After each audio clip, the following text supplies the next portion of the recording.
सत्यं वदिष्यामि तन्मामवतु तद्वक्तारमवतु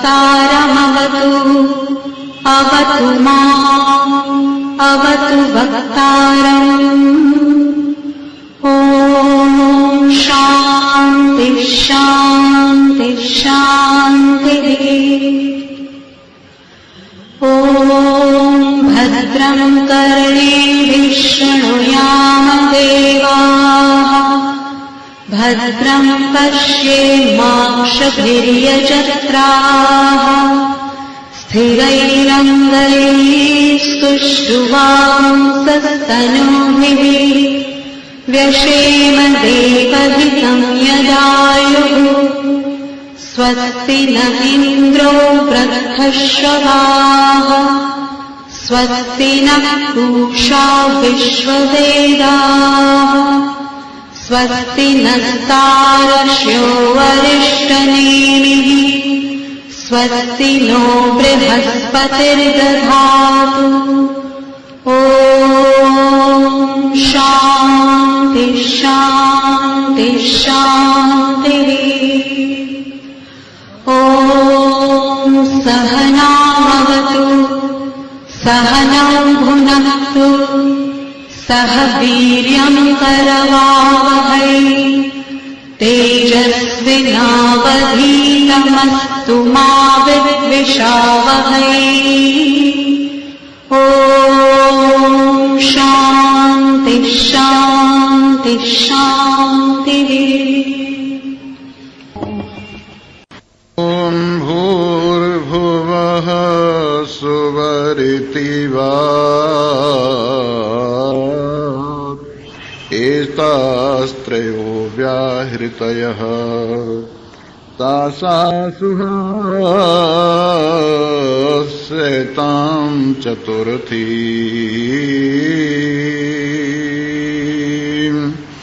महात्म्येव नेदपति मह इति तद्ब्रह्मा स आत्मा यथा देवता भूरिति वा अथ लोकः भुवरिति लोकान्तरिक्षं सुवरिति लोकः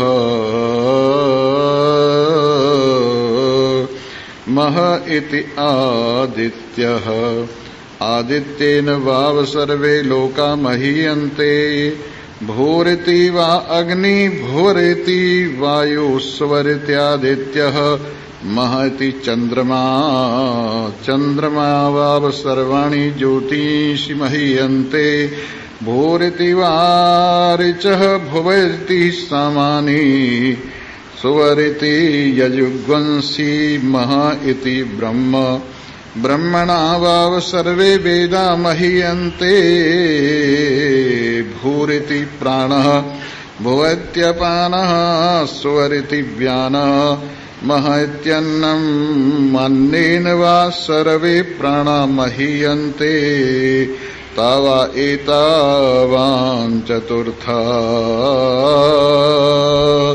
व्यर्थतायो वेद स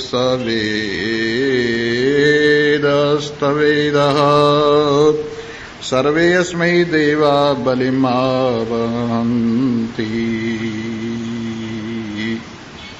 उपस्थित भाग्यवान श्रोता वृंद, भगवान की ऐसी महान महती विशेष सर्वोपरि निश्चल निष्कपट परम कल्याणकारिणी दृष्टि के फल स्वरूप कृपा के फल स्वरूप आइए हम इस श्रुति गंगा में गोता लगाएं और अपने मानसिक तापों से छुट्टी पाते हुए और पापों से छुट्टी पाते हुए अपने जीवन में जीवनता अनुभव करें। अपने इस जीवन को जीवनदाता के साथ जोड़ें और हमारा जीवन दाता से जुड़कर ये लोक और परलोक दोनों दैदीप्यमान हो उठे। हमारी व्यावहारिक दुनिया, हमारी पारमार्थिक दुनिया दोनों दैदीप्यमान होवें। हम अपनी व्यावहारिक दुनिया के माध्यम से पूरे संसार का भला करते हुए, अपनी व्यावहारिक दुनिया के माध्यम से इस जीवन के रास्ते में रोशनी बखेरते हुए, हम अपने व्यावहारिक जीवन के माध्यम से अपने देश को और अपने सभी साथियों को दैदीप्यमान करते हुए आगे बढ़ें और पारमार्थिक जीवन में परमात्मा की प्राप्ति के लिए प्रयास करें। पारमार्थिक जीवन वास्तव में एक इतना बड़ा जीवन है जिसमें जाकर आप सबके साथ एक हो जाते।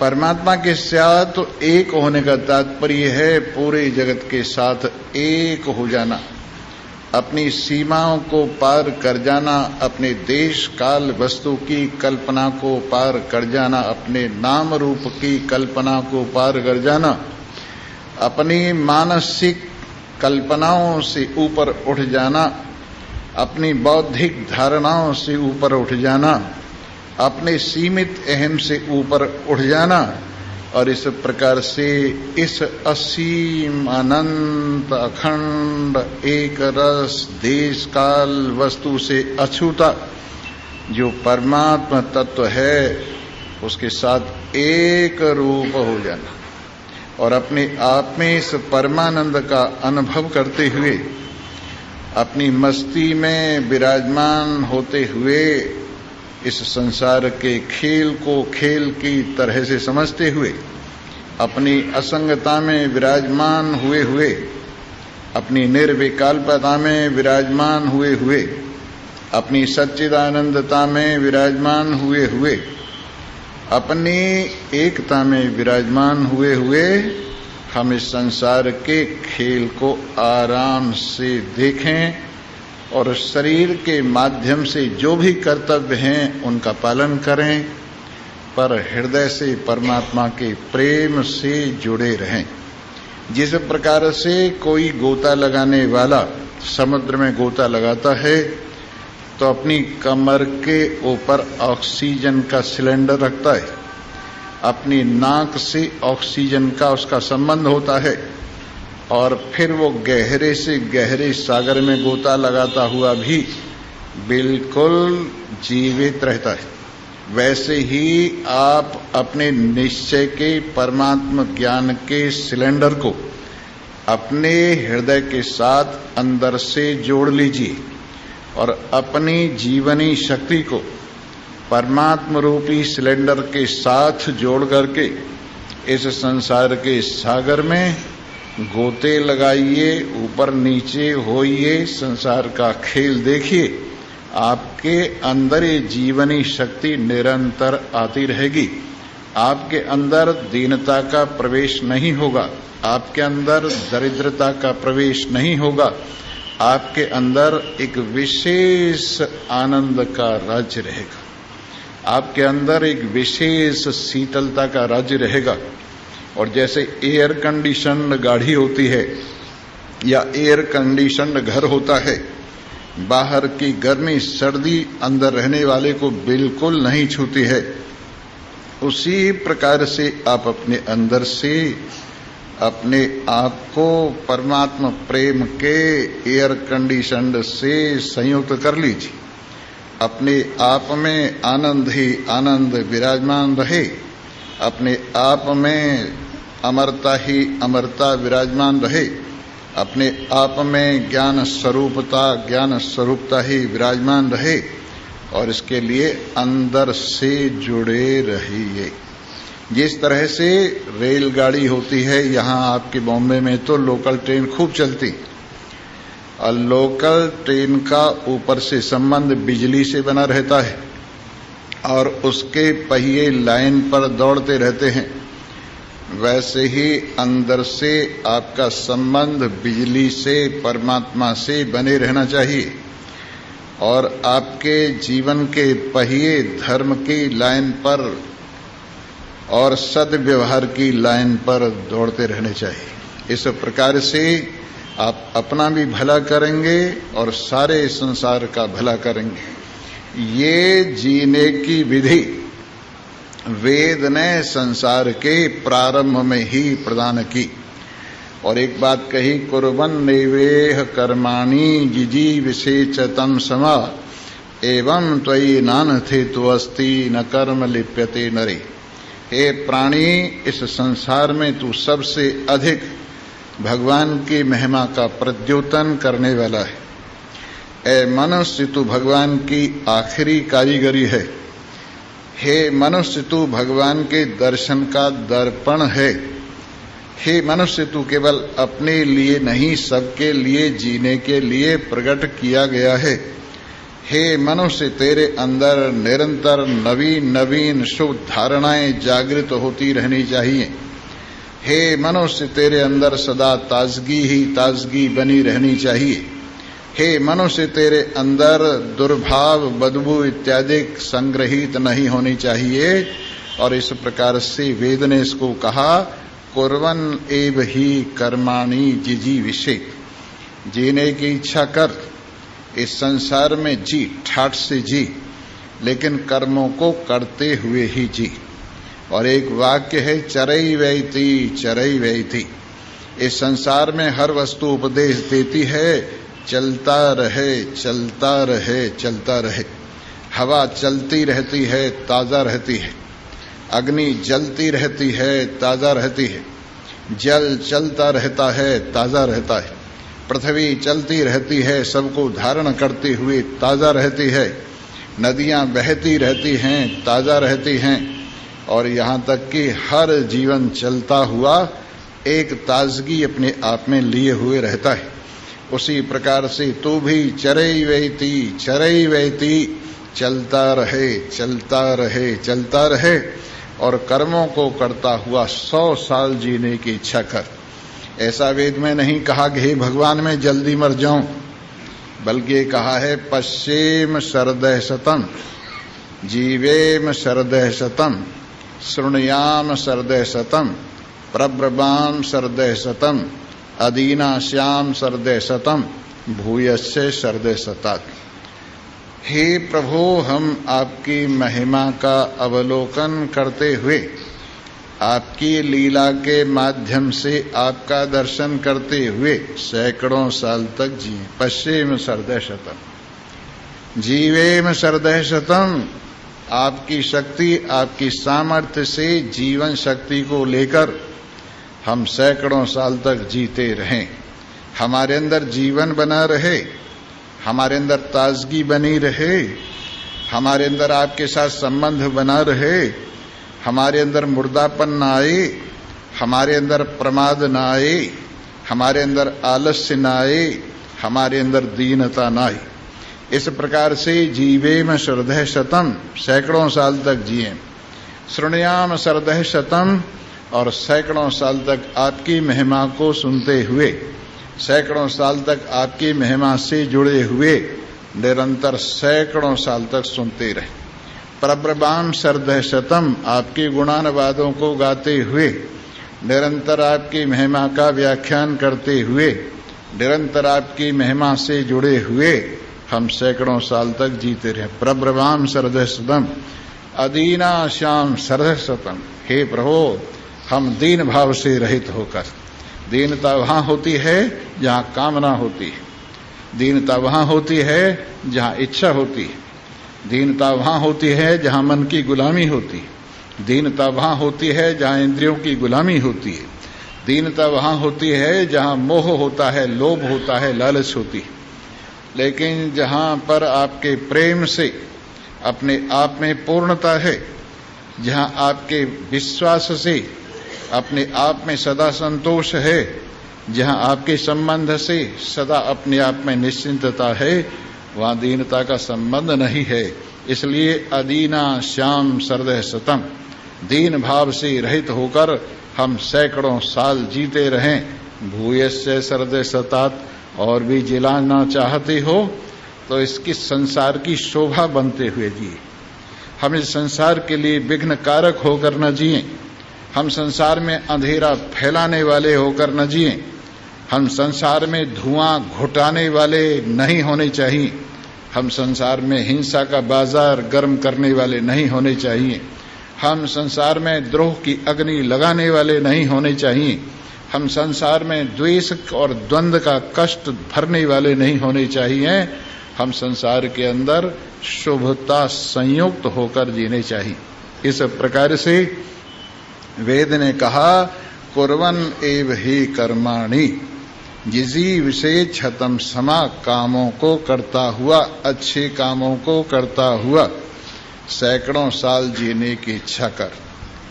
कुर्वन् एव हि कर्माणि जिजी विशेष छतम समा एवं त्वयि नान्यथेतो अस्ति।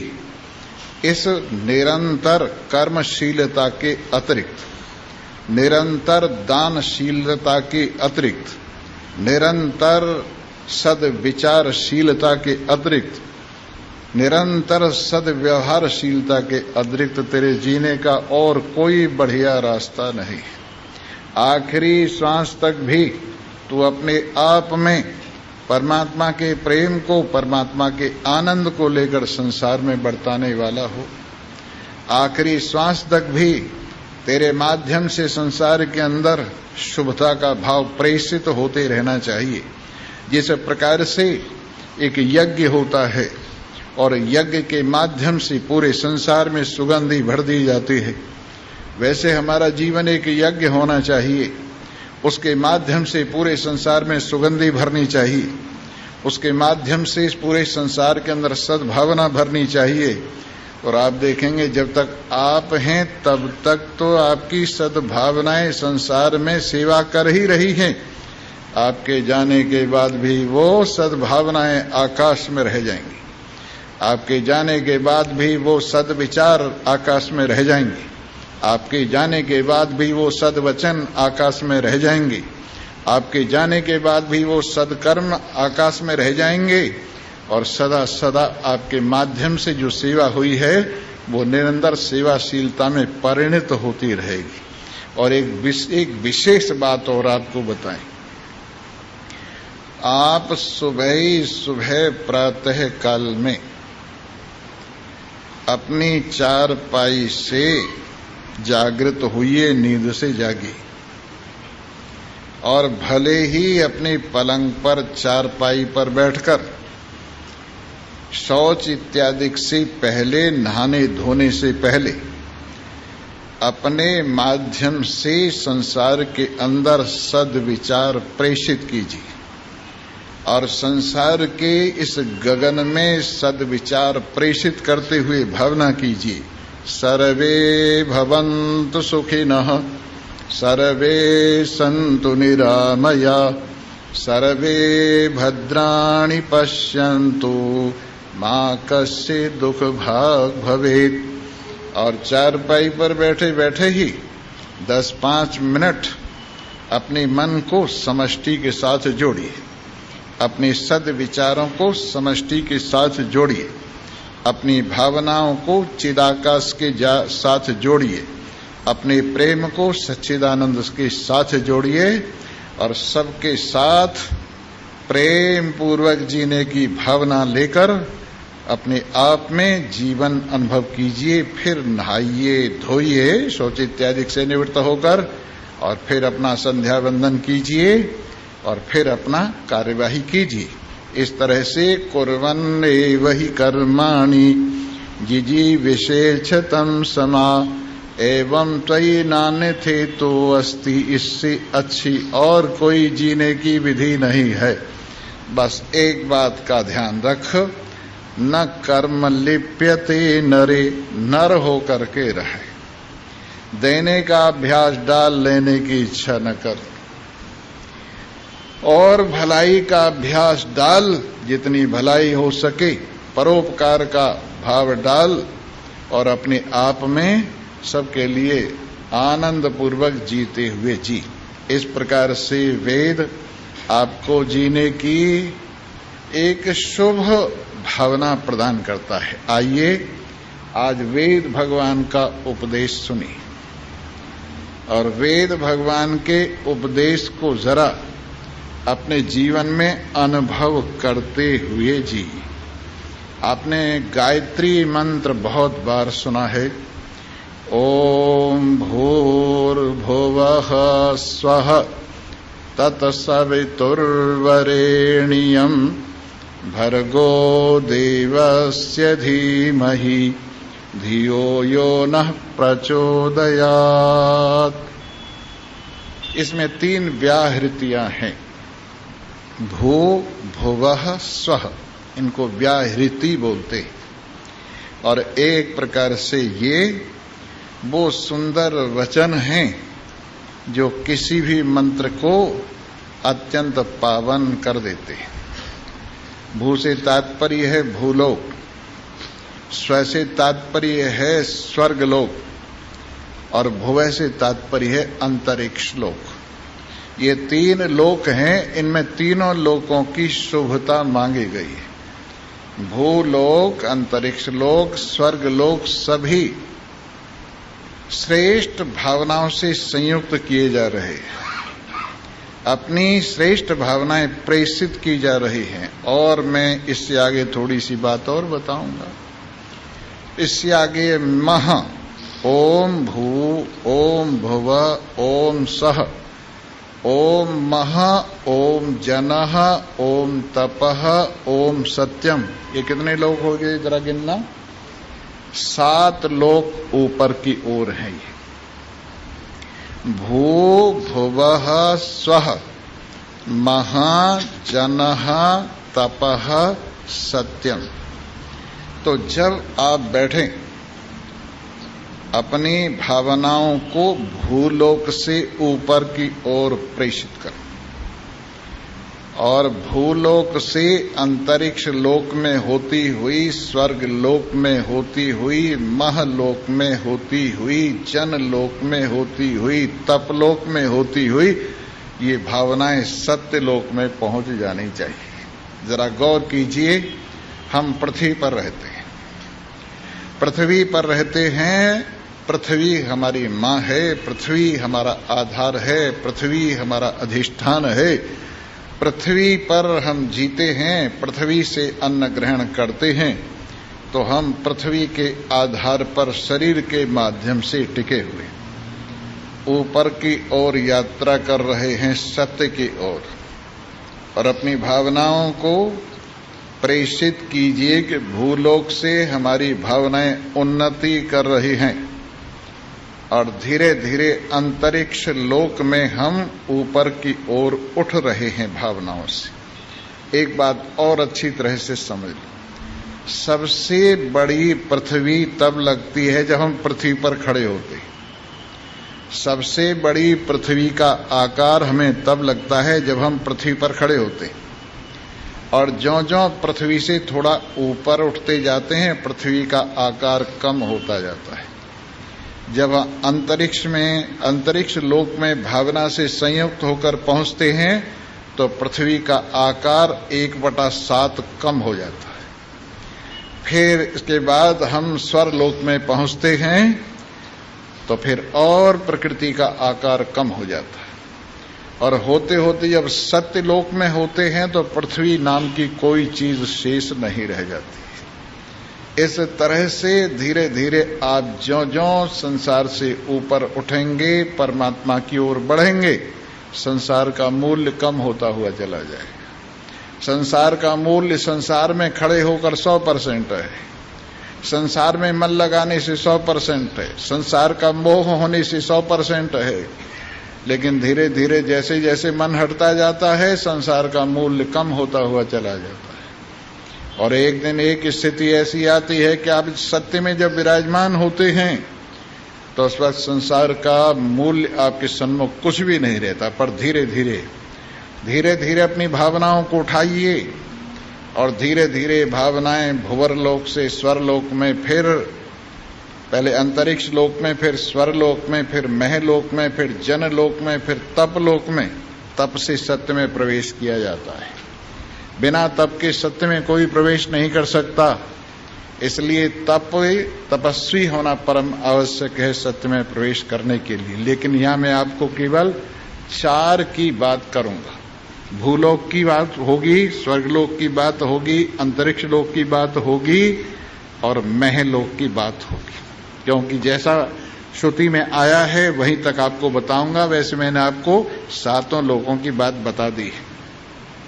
कहते हैं भूर भुवः स्व, ये 3 व्याहृतियां हूं। गायत्री मंत्र का अर्थ भी मैं बताता चलूं।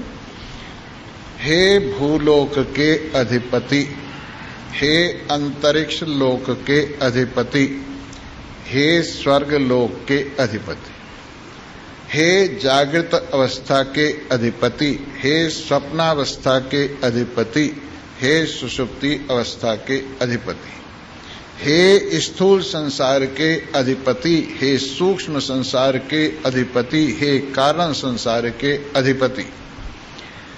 इस प्रकार से सब लोक लोकांतरों के अधिपति ओम। ओम भूर्भुवः स्वः तत्सवितुः, ऐसा जो सूर्य है, सूर्य के तरह से दैदीप्यमान नारायण है। तत्सवितुर्वरेण्यम, जो वर्ण करने योग्य, भर्ग माने तेज, परमात्मा का तेज, सूर्य का तेज, ज्ञान स्वरूप नारायण का तेज वर्णीय है, वर्ण करने योग्य है। तत्सवितुर वरेण्यम भर्गो देवस्य, ये देव का तेज जो वर्ण करने योग्य है, चुनने योग्य है। अगर कुछ चुनने की चीज है तो परमात्मा का तेज चुनिए। अगर चुनने की चीज है तो भगवान का ज्ञान चुनिए। अगर चुनने की चीज है तो फिर अर्जुन से पूछ लीजिए। ये समय भगवान श्री कृष्ण लेटे हुए थे अपने सुंदर श्रेष्ठ कमरे में, तो युद्ध का निमंत्रण देने के लिए दुर्योधन गया। और दुर्योधन को देखते ही कुछ तो पहले ही सोए थे, फिर और आंखें बंद कर ली। दुर्योधन ने सोचा चलो जब जागेंगे तब बात करेंगे, पर ये हमसे छोटे हैं, सिराने बैठ गए। सिराने जिधर सिर रखा जाता है उधर बैठ गई। और जब अर्जुन गए तो उन्होंने देखा दुर्योधन भैया बैठे हैं ऊपर, चलो हम पीछे पैरों की तरफ बैठ जाते हैं। तो वो पैरों की तरफ बैठ गए। भगवान श्री कृष्ण उठे। जब आदमी चारपाई से उठता है तो पैरों की तरफ देखता है कि सिर की तरफ देखता है? किधर देखता है? पैरों की तरफ देखता है। और सिर की तरफ देखना हो तो यूं करके देखता है। कैसे करके देखता है? यूं करके देखता है। तो जैसे ही भगवान श्री कृष्ण नींद की लीला से आंखें खोलकर उठे तो सामने अर्जुन को देखा। अरे अर्जुन तुम? दुर्योधन कहने लगा मैं भी हूं। तिरछी निगाह करके कहा अच्छा तुम भी हो, दोनों आए हुए हो। भाई किस लिए आए हो ये तो बताओ, आपको तो मालूम है प्रभु युद्ध होने जा रहा है, महाभारत का युद्ध होगा और उसमें हम दोनों निमंत्रण देने के लिए आए। भगवान श्री कृष्ण ने कहा भाई बड़ी समस्या हो गई, तुम दोनों ही आ गए हो। दुर्योधन कहने लगा मैं पहले आया हूं, अर्जुन बाद में आया, पूछ लो इसे। बोले ठीक है, मैं अपने बल के 2 हिस्से करता हूं। एक और मेरी एक अक्षौणी सेना होगी और सांब उसका अधिपति सेनापति होगा, और एक और मैं अकेला होऊंगा और हथियार उठाऊंगा नहीं। अब दुर्योधन तुम पहले आए हो, तुम छांट लो। अब जब दुर्योधन छांटने लगे तो उन्होंने सोचा इस निकम्मे का क्या करूंगा, हथियार भी नहीं उठाएगा। इसलिए उन्होंने कहा मुझे तो एक अक्षौणी सेना चाहिए, एक अक्षौणी सेना चाहिए। और सांब सेनापति है, वो मुझे स्वीकार है। कहने लगे ठीक है ले लो। क्यों भाई अर्जुन? कह जी रहे सही आप मेरे, रहे सहे आप मेरे। और इस प्रकार से अर्जुन ने वर्ण कर लिया। और जब दुर्योधन चला गया, क्यों भाई अर्जुन क्या ख्याल है? कि बस जी मैं तो दिल में धड़क रहा था कहीं तुम्हें न मांग ले, कहीं ये तुम्हें न मांग ले। मैं ये कह रहा था, हे भगवान इसकी मति ऐसी बना दो ये सेना ही ले ले, हे भगवान इसकी मति ऐसी बना दो कि ये दुनिया ही ले ले। तो वर्ण करने योग्य चीज अर्जुन को मिल गई। वैसे ही अगर कोई वर्ण करने की चीज है संसार में तो वो भगवान का तेज है। भर्गो देवस्य, देव आदित्य का ज्ञान स्वरूप नारायण सच्चिदानंद ब्रह्म का तेज, ये वर्ण करने योग्य। ओम भूर्भुवः स्वः तत्सवितुर्वरेण्यम भर्गो देवस्य धीमहि, उसको हम अपनी बुद्धियों में धारण करते हैं। भगवान के तेज को अपनी बुद्धियों में धारण करते हैं, भगवान के ज्ञान को अपनी बुद्धियों में धारण करते हैं। धियो यो नः प्रचोदयात्, जो हमारी बुद्धियों को ठीक रास्ते पर ले चले। इस प्रकार से गायत्री मंत्र का अर्थ हुआ तीनों लोक के मालिक, तीनों अवस्थाओं के मालिक, तीनों गुणों के मालिक, हे त्रिलोकीनाथ, आप अपना तेज जो तीनों लोकों को दैदीप्यमान करने वाला है, सूर्य की तरह से सब लोगों को, प्राणियों को प्रकाशित करने वाला है, उस वर्ण करने योग्य तेज से हमें भर दीजिए। हमारी बुद्धियां आपके ज्ञान से, आपके प्रेम से, आपके आनंद से भर जाएं और ये प्रेम, ये तेज, ये ज्ञान हमको ठीक रास्ते पर ले चले। ये गायत्री मंत्र का अर्थ है। तो हम तीन व्याहृतियों के जिक्र कर रहे हैं। भूर्भुवः स्वः एतास्त्रयो व्याहृतयः, ये तीन व्याहृतियां हैं। तासासु, इनके अंदर चतुर्थी एक और जोड़ी गई है जिसको मह कहा गया है इसके अंदर। आइए अब सुनिए इन सब को। कहते हैं ये मह क्या है? भूर्भुवः स्व के बाद मह क्या है? ये आत्मा है। आत्मा को साथ जोड़ा गया, तीन व्याहृतियों के साथ जो मैं जोड़ा गया है, मैं, वो आत्मा है। और इस प्रकार से देवता जो है ना, उनको याद कराते हैं। भू इति वा अयम लोकः, लोकों का जिक्र करते हैं। भू क्या है? ये लोक भू है। भुव क्या है? अंतरिक्ष लोक भुव है। और सुवह क्या है? ये जो सूर्य लोक है ये सुवह है। और मह विशेष रूप से आदित्य है। आदित्येन वा सर्वे लोका महीयन्ते, आदित्य से ही, सूर्य के तेज से ही सारे लोक महिमा को प्राप्त करते हैं। ये एक बात हुई। अब दोबारा प्रयोग करते हैं, दूसरा प्रयोग। भूर इति वा अग्नि, भुव इति वायु, स्वर इति आदित्य, मह इति चंद्रमा, चंद्रमसा वाव सर्वाणि ज्योतिषी महीयन्ते। इस प्रकार से ये दूसरा प्रयोग आपके सामने है।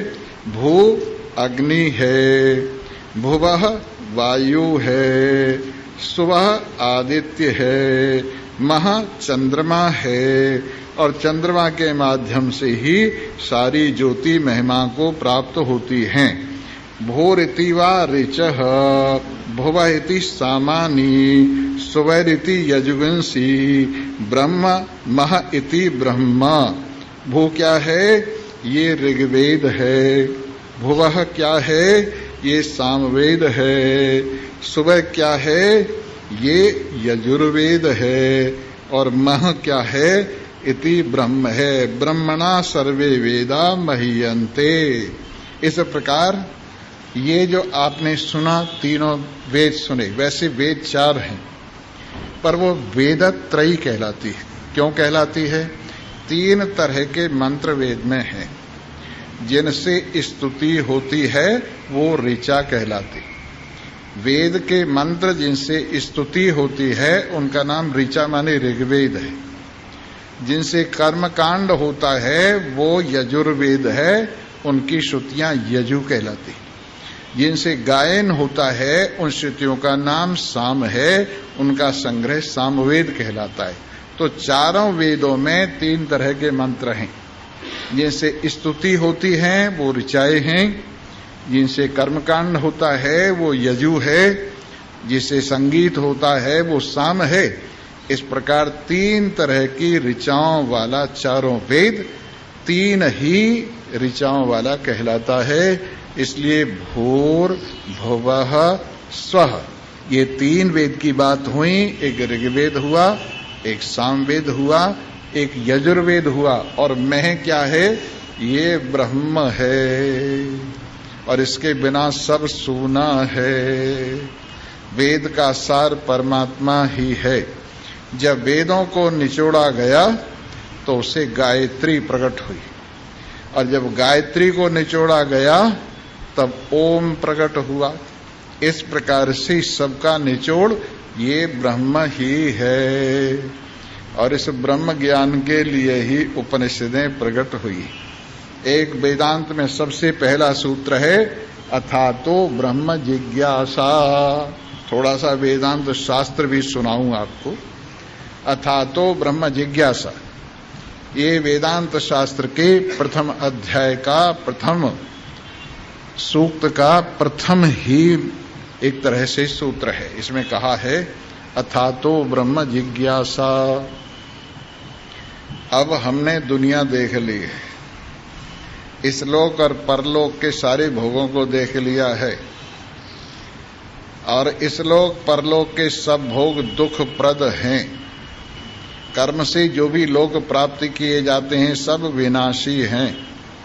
जहां तक लोक लोकांतरों में पहुंचा जाता है सबके सब राग द्वेष से भरे हुए हैं।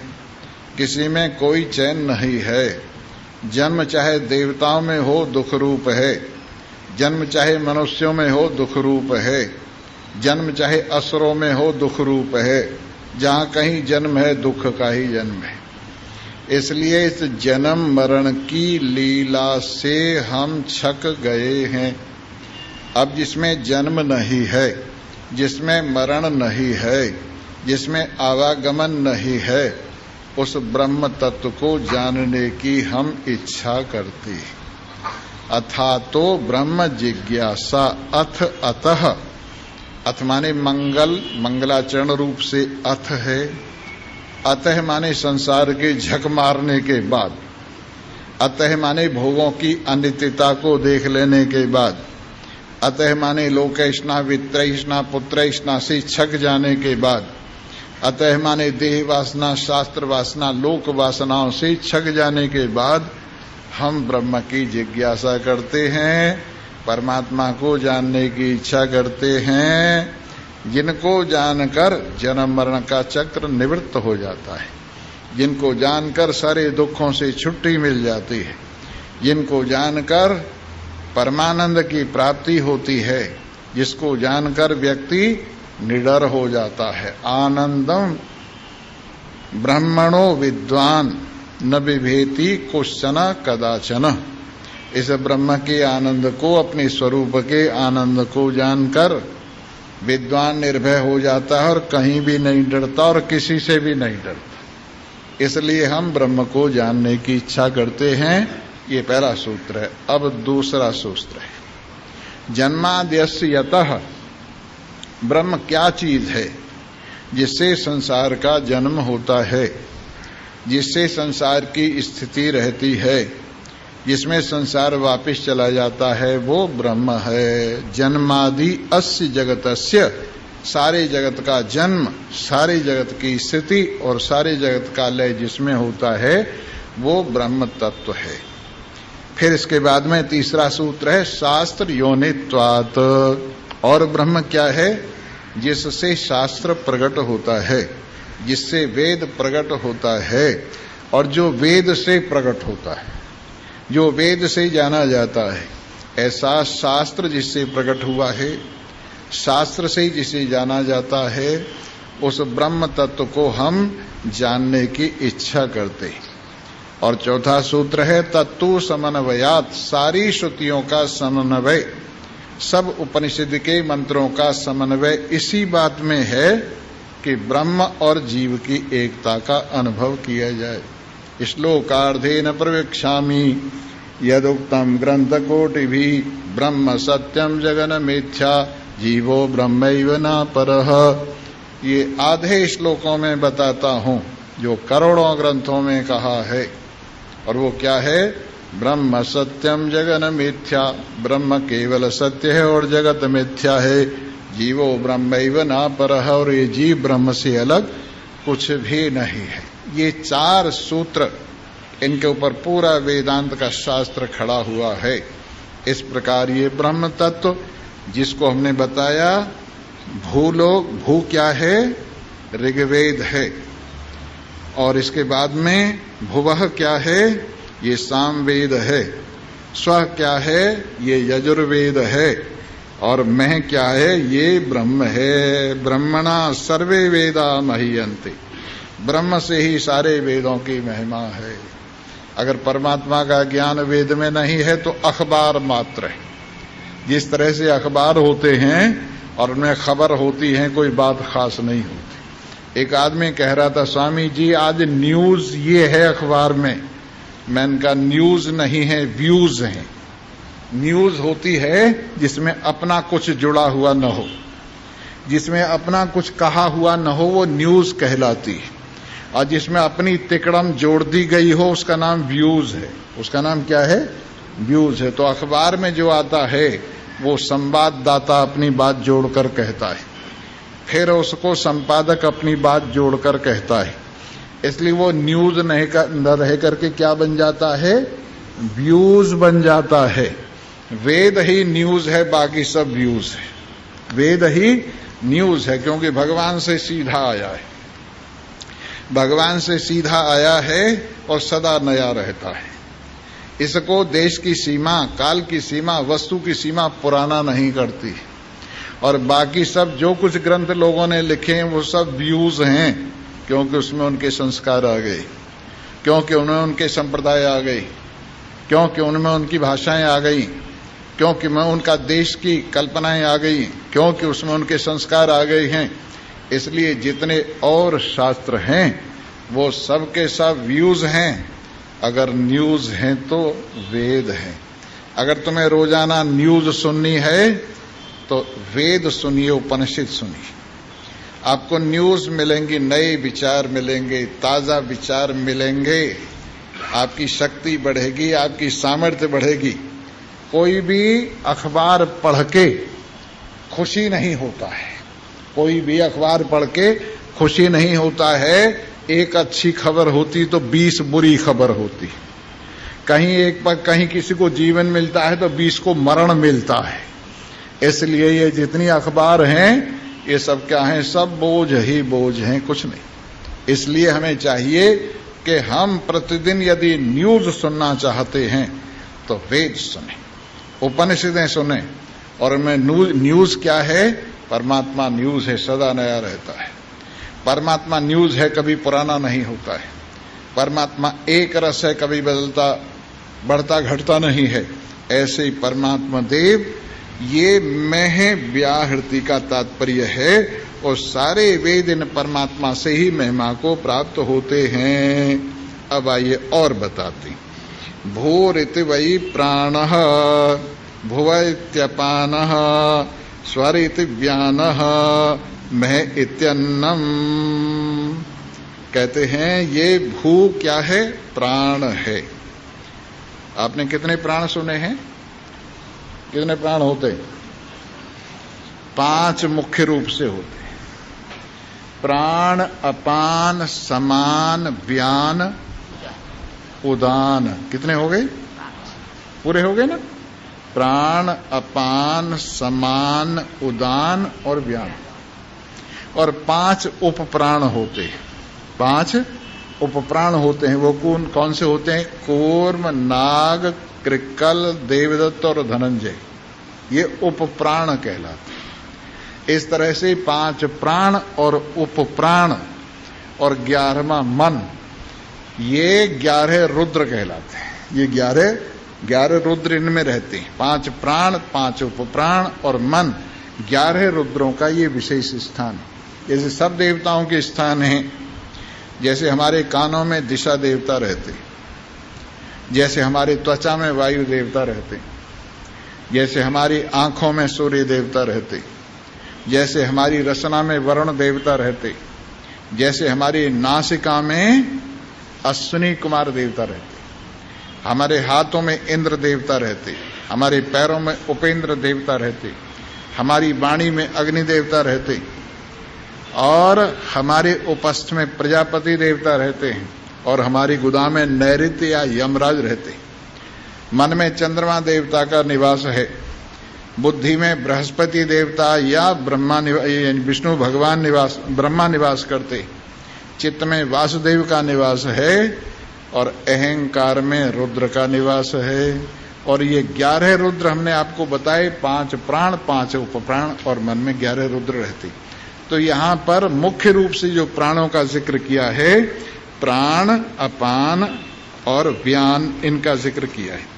और मह जो चौथी आहुति है, इति अन्नम, अन्न से प्राण जीवित रहता है। एक बात विशेष रूप से इस उपनिषद में आएगी, आप आगे के लिए ध्यान रखना। अन्न और प्राण, इससे संसार सारा चलता है।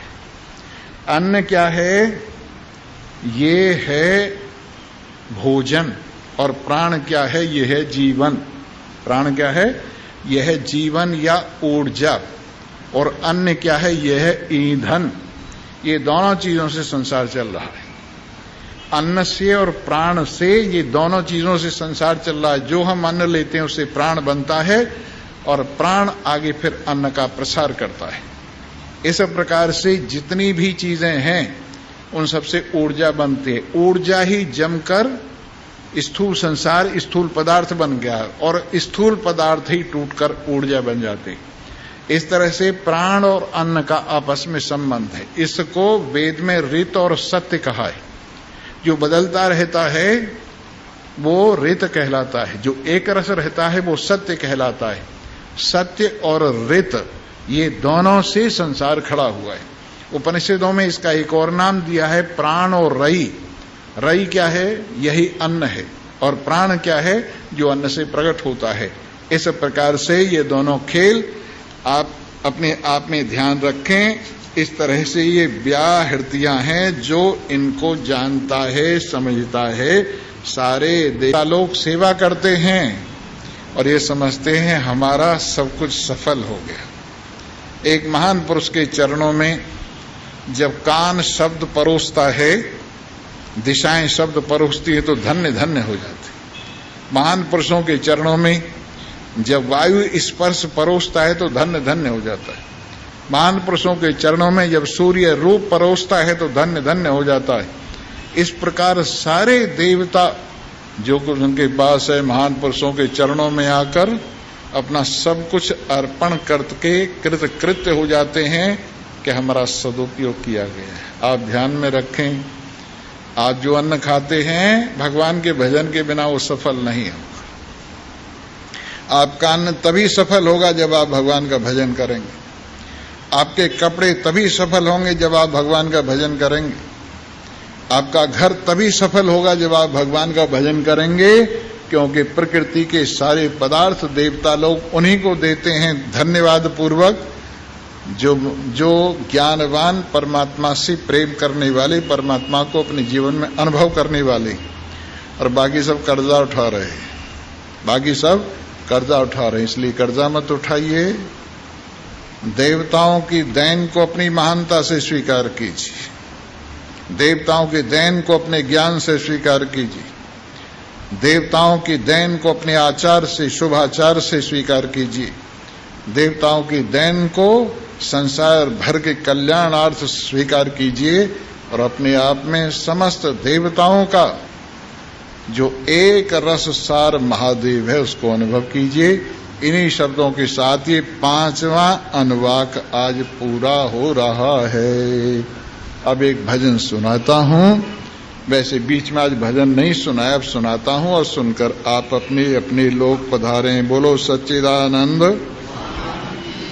बड़ी सुंदर सुंदर बातें आएंगी आगे चल के, मजा आ जाएगा। पर प्रेम पूर्वक आइए, पहले समय से आइए, समय से जाइए तो और भी मजा आएगा।